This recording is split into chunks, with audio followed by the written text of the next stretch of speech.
ዋጋ ያላችሁ ሰው ሁኑ። ለራሳችሁ ርካሽ ተመን አትስጡት። ውድ ዋጋ ያለው ውድ ቦታ ይሰጠዋል። ድንቁርና ሞት ነው። ታውቃላችሁ? አለማወቅ ሞት ነው።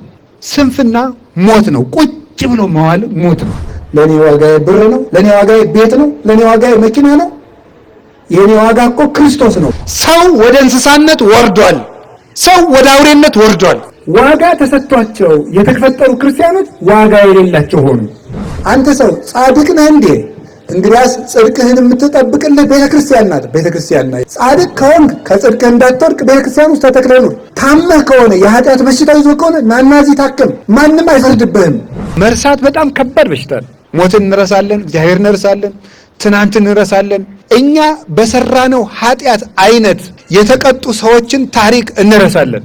ስለዚህ ሁሉንም ነገር እንደ ዛሬ እንደ ግብት እየፈጸምን እንኖራለን። ዛሬ ማታ እሞታለሁ ብሎ ያሰበ ሰው እንኳን የሚገድል የሚሳደባለ፣ የሰው ገንዘብ የሚያጭበረብር ከሶ የሚያሳስር ሰውን በገንዘብ በሐሰት ምስክር የሰው ገንዘብ የሚወርስ ይኖራል።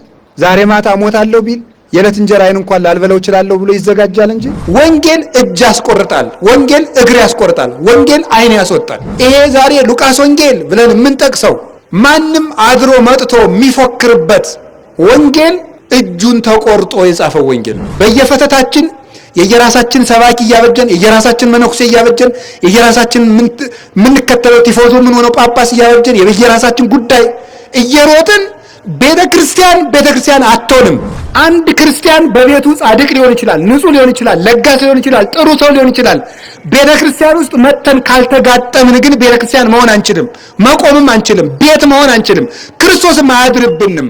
እግዚአብሔር ሳንቲም አይደለም የቸገረው። አሁን እግዚአብሔር የቸገረው የሱን አምሳል የተሸከመ ሰው። ትናንትን፣ ነገን፣ የዘላለም ሕይወትን፣ ፍርድን፣ አሁን ያለንበትን ሀገራችንን፣ ቤተክርስቲያናችንን እስቲ አስቡ። እውነቴን ነገስታት የሚወዱትን ሰው ከሚወዱት እንጀራ ሊያበሉት ይችላሉ። የገዛ ስጋቸውን የመብላት ነፃነት ይሰጡታል። አይሆንላቸውም፣ አይደረግምም ነገሩ።